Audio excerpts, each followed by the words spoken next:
Salutations. Hope everybody's having a good time. Thanks for tuning in. It's Wayne. I came to talk games. Right now, it's the end of the year, winter season, holidays, and I know a lot of gamers this time of year are excited for new releases, sales on things they've been keeping their eye on, or just tackling the backlog trying to clear some things out before we start the new year. Personally, right now, I just finished the Mega Dimensions DLC story for Pokemon Legends ZA, and I'm about 30 hours in Octopath Traveler Zero. Both pretty good games. I put like around 200 hours into ZA overall. I still got to knock out the extra side quest and complete the Pokédex over there, but the new season started. Shout out my boy Baxcalibur. Gotta lock that in. Still haven't found one, but we got the Megastone, so all's well that ends well. And on my backlog, I'm about halfway through Bayonetta 3. I'm about like 90% done with No More Heroes 3. And that's where I'm sitting at right now. I did pick up Crisis Core, the reunion, just to get ready for the Final Fantasy remake coming over to Switch 2, which I'm really excited for. They just like shadow dropped a demo, and I started that. Genuinely, I'm impressed. Now, clearly, if you've seen the channel and stuff, I'm a huge fan of RPGs, and I love a good story. But I just went through kind of a varied list, and there's one thing I can say: Pokemon, thus far in comparison, is one of my top three probably gaming series of all time.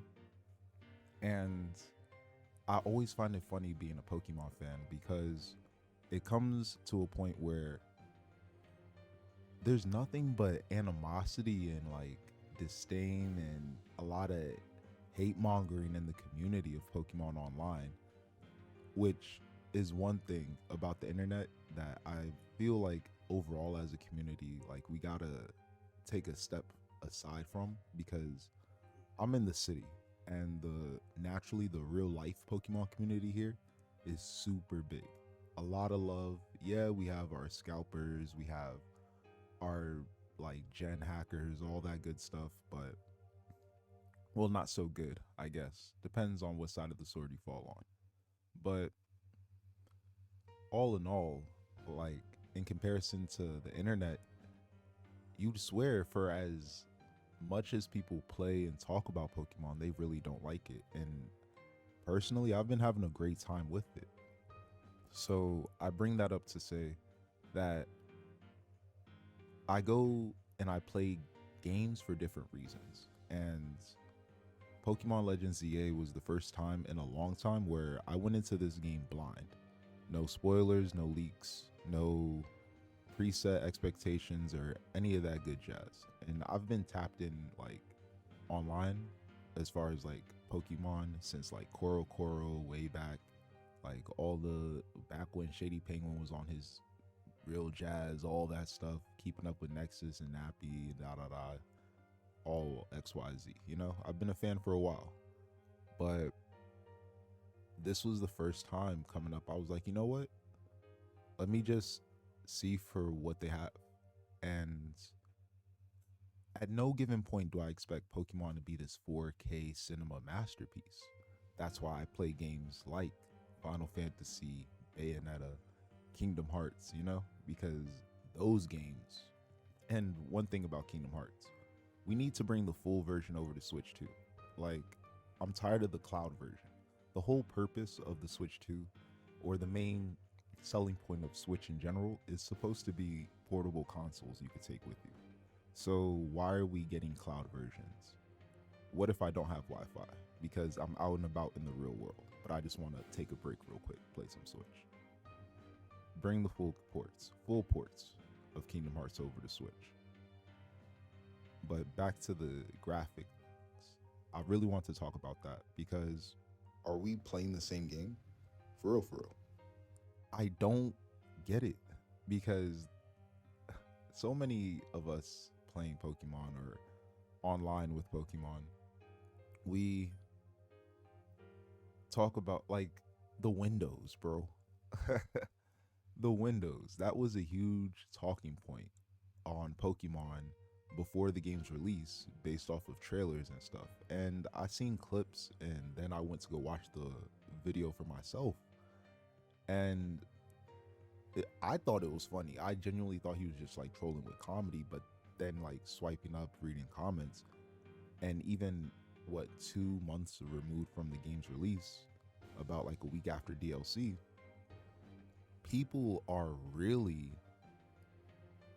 they took that serious, and I believe like they harped on it a whole lot, which is surprising to me because this game I feel has so much content. Yes, we could talk about prices, inflations, tariffs, and that's its own thing, but let's just focus on the game itself.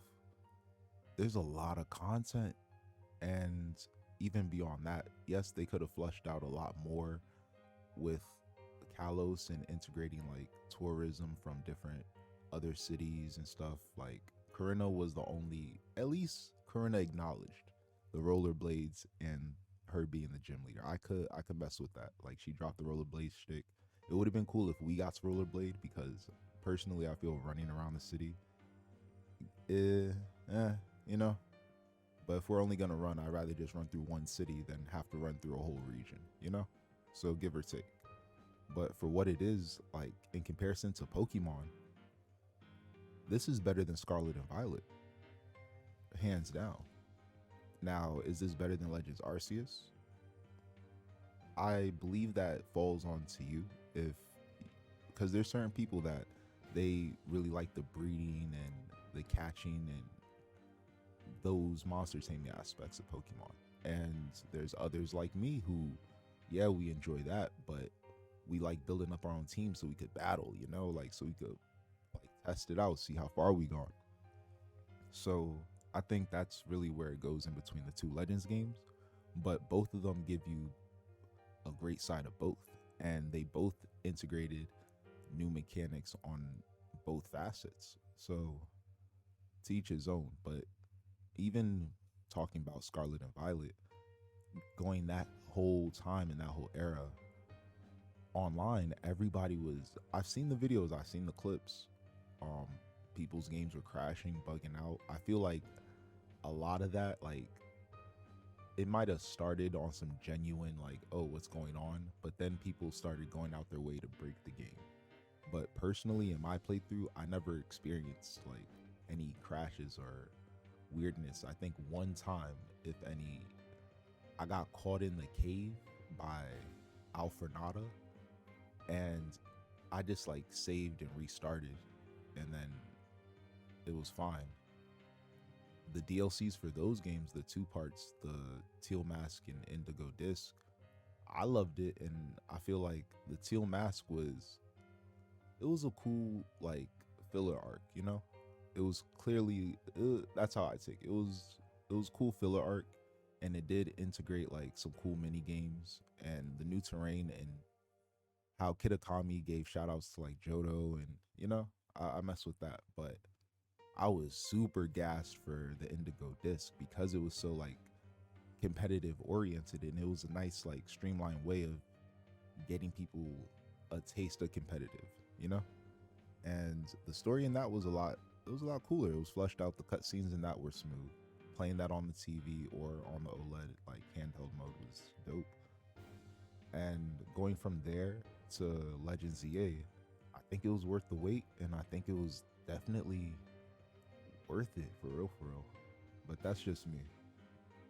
Other RPGs I've been feeling, I picked up Octopath Traveler Zero only because I've been chopping it up with my boy Demo, and he's super into like Animal Crossing and like the whole simulation thing.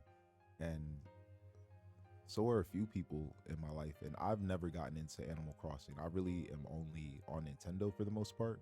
For Pokemon, all my other games, 8 times out of 10 are ports.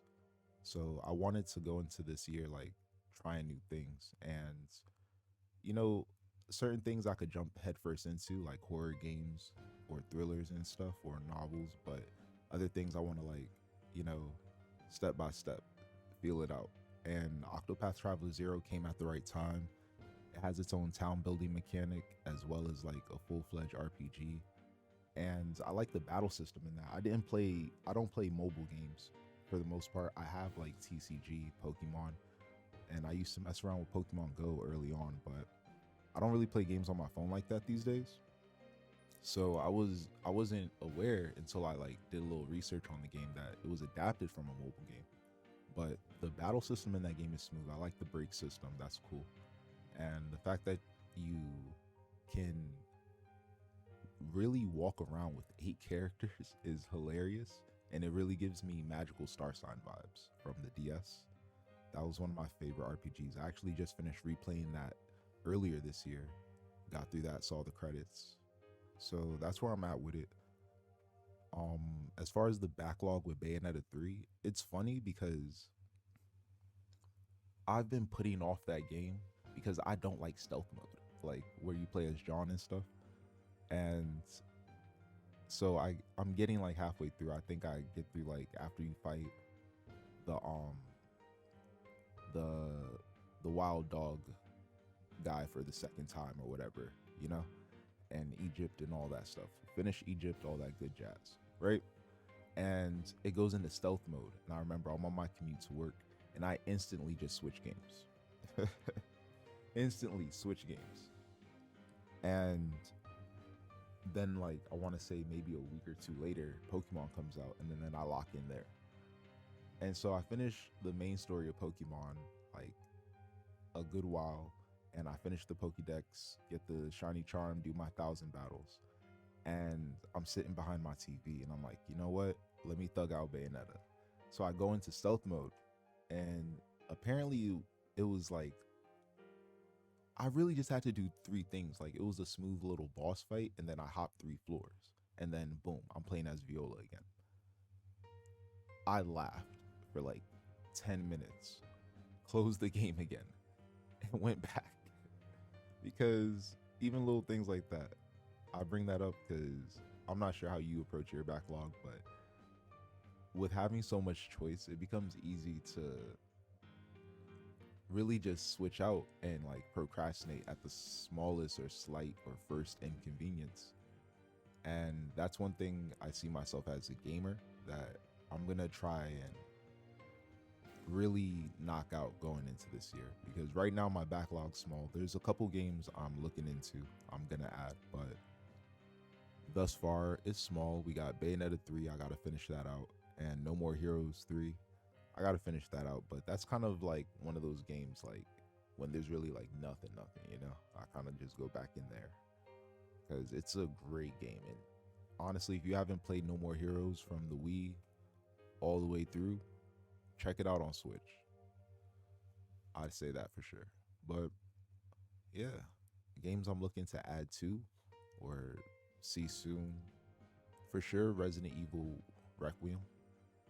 I think that's gonna be really good. And Final Fantasy VII Intergrade. I'm really looking forward to that. Hopefully, I could finish out Crisis Core before it drops. I know it comes in January, but as you guys can tell, I'm not super pressed to jump on games and do the day one. Nah, if you need that, you know where to find that.